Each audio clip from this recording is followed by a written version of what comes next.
Guys, this is Mohit Kumar Saxena. हम पढ़ रहे थे राज व्यवस्था और संविधान को।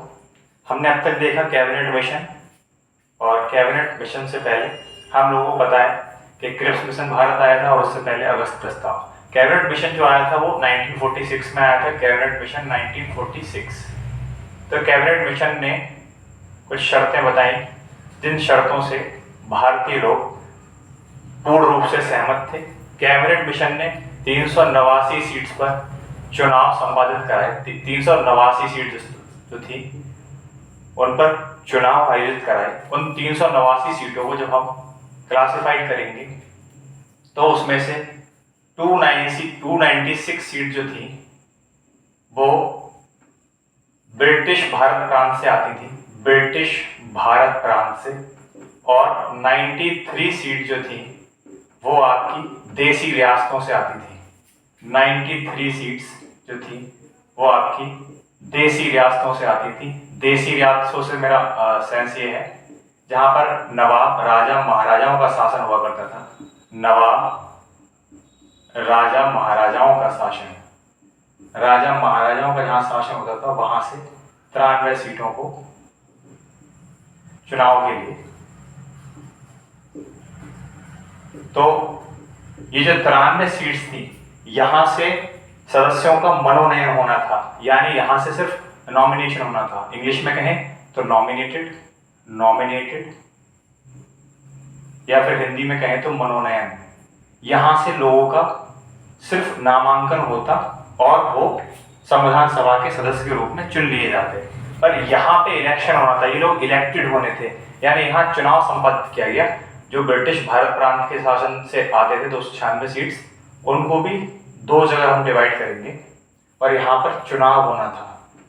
हिंदी में कहें तो चुनाव, और अंग्रेजी भाषा में कहें तो यहाँ पर इलेक्शन होना था, यानी इलेक्टेड होने थे लोग।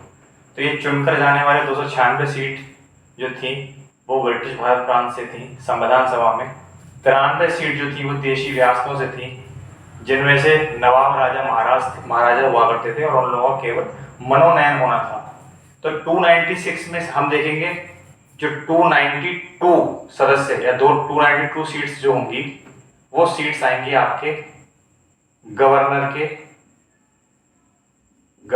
के शासन वाले प्रांत से, गवर्नर के शासन वाले प्रांत से। और 4 सीट जो होंगी, 4 सीट होंगी वो चीफ कमिश्नर के शासन वाले प्रांत से आती है। चीफ कमिश्नर शासन वाले प्रांत से आएंगी।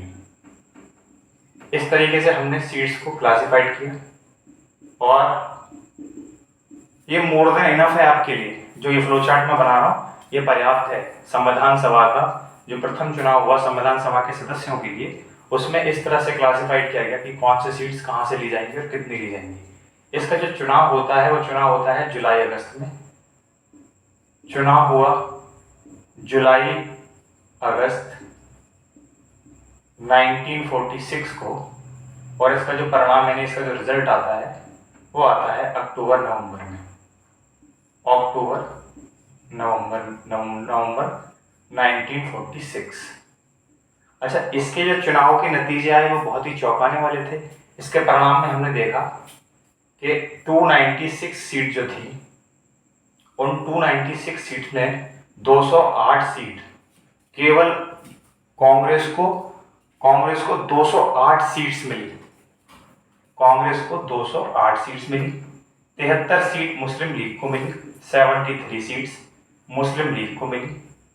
इस बात से मुस्लिम लीग के बीच में काफी नाराजगी थी, और उन्होंने पहली संविधान सभा में पार्टिसिपेट भी नहीं किया, बहिष्कार कर दिया उसका। और इसके अलावा 15 सीट्स जो थी वो अन्य लोगों को मिली। अन्य से मेरा मतलब जो कुछ लोग नॉमिनेटेड होके आने वाले थे। तो इस प्रकार हमने देखा कि 296 सीट का जो परिणाम आया, रिजल्ट आया चुनाव का, 208 सीट केवल और केवल कांग्रेस को, 73 सीट मुस्लिम लीग को, और 15 सीट अन्य लोगों को मिली। ठीक है, तो हमने देखा कि टोटल 389 सीट्स थी, जिसमें 296 सीट जो थी वो ब्रिटिश भारत प्रांत से आती थी, जिनका चुनाव होना था। 93 सीट जो थी वो देसी रियासतें, जिसमें नवाब राजा और महाराजाओं का शासन था, वहां से उन लोगों को मनोनयन होना था, वो मनोनीत होकर आने वाले थे, नॉमिनेटेड होने वाले थे। इसके बाद जो 296 है उनमें से 292 जो सीट्स थी, 292 सीट्स गवर्नर के शासन वाले प्रांत से और 4 चीफ कमिश्नर शासन वाले प्रांत से आने वाली थी। इसका चुनाव जुलाई अगस्त 1946 को संपन्न कराया गया। इसके परिणाम अक्टूबर नवंबर 1946 को आए और जो परिणाम वो ये थे कि इन 296 सीट में से 208 कांग्रेस को मिले, 73 सीट जो है मुस्लिम लीग को मिली और 15 सीट अन्य लोगों को मिली। इसके आगे हम देखेंगे घटनाक्रम।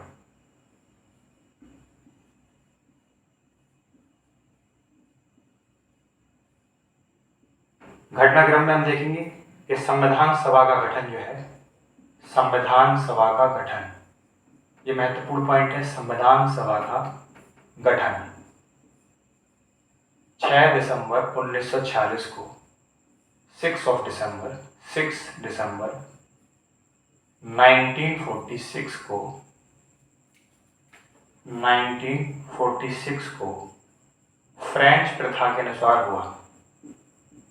फ्रेंच प्रथा के अनुसार हुआ।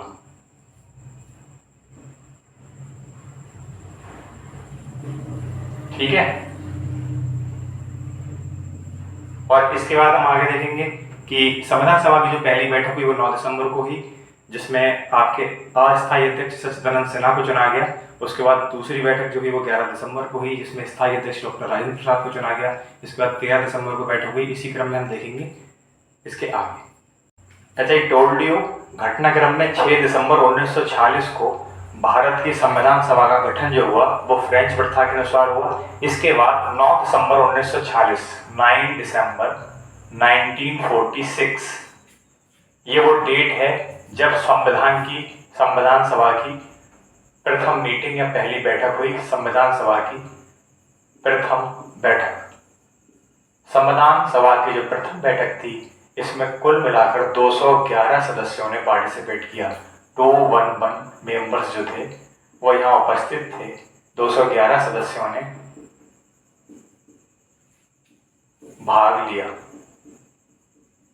प्रथम बैठक में केवल 211 सदस्यों ने भाग लिया। जैसे आप साफ देख पाते हैं कि मुस्लिम लीग इस संविधान सभा जो प्रथम बैठक हुई थी, उस संविधान सभा की प्रथम बैठक में नहीं आई, उसने इसका विरोध किया, पुरजोर विरोध किया। तो हमें लिख सकते हैं मुस्लिम लीग ने इस बैठक का विरोध किया। मुस्लिम लीग ने इस बैठक का विरोध किया। मुस्लिम लीग ने इस बैठक का विरोध किया। ठीक है, इस बैठक का विरोध किया। 2 पॉइंट समझ आए कि 9 अगस्त 1946 को जब प्रथम बैठक हुई। अच्छा, एक बहुत महत्वपूर्ण प्रश्न ये बन जाता है कि जो बैठक हुई थी वो कहाँ संपन्न हुई थी। तो वर्तमान में जो संसद का मुख्य केंद्र जो कह सकते हैं, वर्तमान में संसद का जो केंद्रीय कक्ष है, वर्तमान में जो संसद का केंद्रीय कक्ष है, वर्तमान में संसद का केंद्रीय कक्ष, यहाँ पर यह सभा संपन्न हुई। वर्तमान में संसद का केंद्रीय कक्ष, यहाँ संविधान की 9 अगस्त 1946 की प्रथम बैठक संपन्न हुई। आई होप आपको समझ आ रहा होगा। और जो बहुत महत्वपूर्ण और बार बार रिपीटेड क्वेश्चन होता है वो ये कि इस बैठक में एक वरिष्ठ सदस्य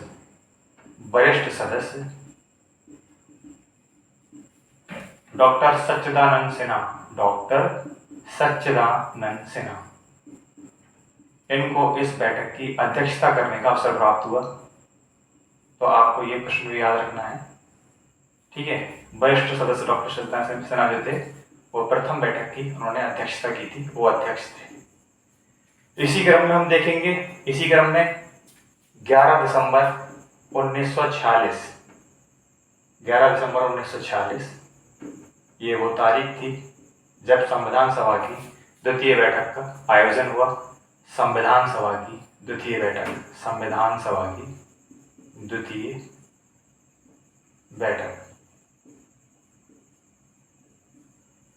और यहाँ संविधान सभा की दूसरी बैठक में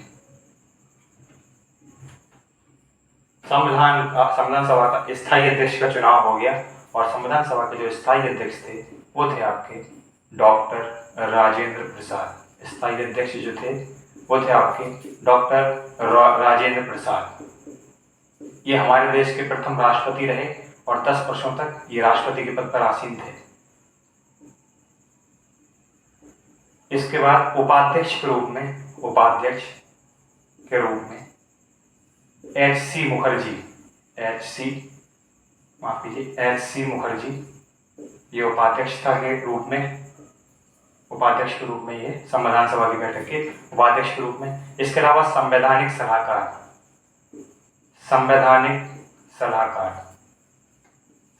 सलाहकार के रूप में बी.एन. राव को चुना गया। सलाहकार बी.एन. राव। तो हमने देखा कि संविधान सभा की जो प्रथम बैठक थी उस बैठक में 211 सदस्यों ने भाग लिया। कुल 211 सदस्यों ने। मुस्लिम लीग ने इस बैठक का विरोध किया। वर्तमान में संसद का जो केंद्रीय कक्ष है यहाँ ये संपन्न हुई जो संविधान सभा की प्रथम बैठक थी। इसमें वरिष्ठ सदस्य डॉक्टर शशिधरन सिन्हा को अध्यक्षता या फिर अध्यक्ष का पद से सुशोभित किया गया। 11 दिसंबर 1946 को संविधान सभा की द्वितीय बैठक होती है और इस बैठक में संविधान सभा का स्थायी अध्यक्ष का चुनाव होता है जो कि डॉक्टर राजेंद्र प्रसाद थे और ये भारत के प्रथम राष्ट्रपति भी थे। उपाध्यक्ष के रूप में एच.सी. मुखर्जी को चुना जाता है और संवैधानिक सलाहकार के रूप में बी.एन. राव को। इसके बाद 13 दिसंबर 1946 13 दिसंबर ऑफ संविधान सभा की तीसरी बैठक, संविधान सभा की तृतीय बैठक या तीसरी बैठक। इस संविधान सभा की जो तीसरी बैठक 13 दिसंबर 1946 को संपन्न कराई गई। यहाँ पंडित जवाहरलाल नेहरू जो देश के प्रथम प्रधानमंत्री के रूप में नियुक्त हुए, जवाहरलाल नेहरू, जो पंडित जवाहरलाल नेहरू थे, इन्होंने तीसरी संविधान सभा की बैठक में उद्देश्य प्रस्ताव प्रस्तुत किया। उद्देश्य प्रस्ताव प्रस्तुत किया। उद्देश्य प्रस्ताव को कहेंगे इंग्लिश में ऑब्जेक्टिव रेजोल्यूशन। ठीक है। और ये जो उन्होंने प्रस्तुत किया इसको 24 जनवरी 1946 को स्वीकार लिया गया। 24 जनवरी की डेट भी याद रखनी है। 24 जनवरी 1946 को पंडित जवाहरलाल नेहरू द्वारा जो उद्देश्य प्रस्ताव प्रस्तुत किया था उसको संविधान सभा ने स्वीकार लिया। संविधान सभा ने स्वीकार कर लिया। संविधान सभा ने स्वीकार कर लिया।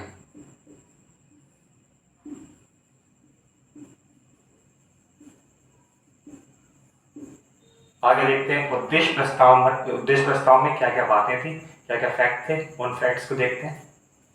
तो अब देखेंगे जो पंडित जवाहरलाल नेहरू ने तीसरी बैठक 13 दिसंबर 1946 को संपन्न हुई उस बैठक में उन्होंने उद्देश्य प्रस्ताव को रखा और उद्देश्य प्रस्ताव में उन्होंने 4 बातें कही।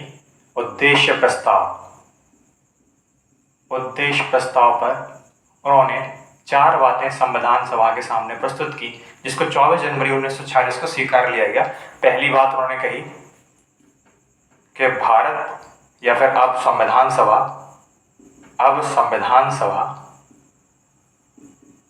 पूर्ण रूप से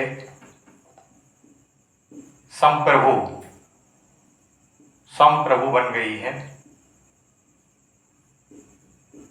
संप्रभुत्व का आपको मैंने पहले अर्थ समझाया है।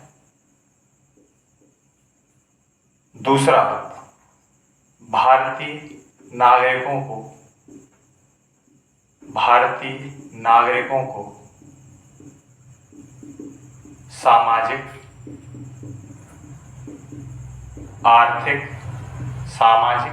आर्थिक तथा राजनैतिक न्याय प्रदान किए जाएं। राजनैतिक न्याय प्रदान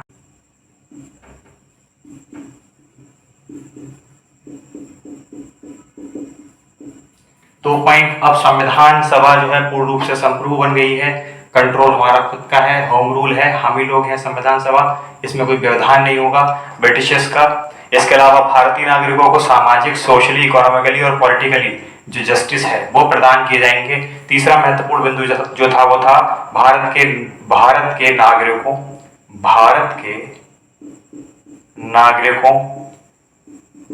को विचार,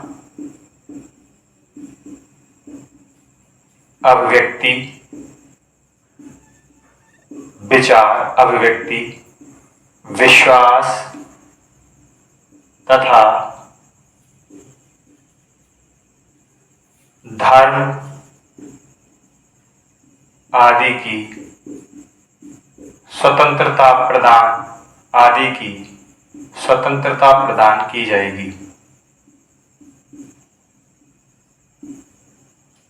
और अंतिम बिंदु जो उन्होंने रखा वो था चौथा, SC व ST, ठीक है, एवं अल्पसंख्यकों, माइनॉरिटीज जो होते हैं, अल्पसंख्यकों के हितों की रक्षा की जाएगी। अल्पसंख्यकों के हितों की रक्षा की जाएगी। तो ये 4 बिंदु उन्होंने उद्देश्य प्रस्ताव में रखे, परीक्षा की दृष्टि से बहुत महत्वपूर्ण है। क्या क्या पढ़ा हमने?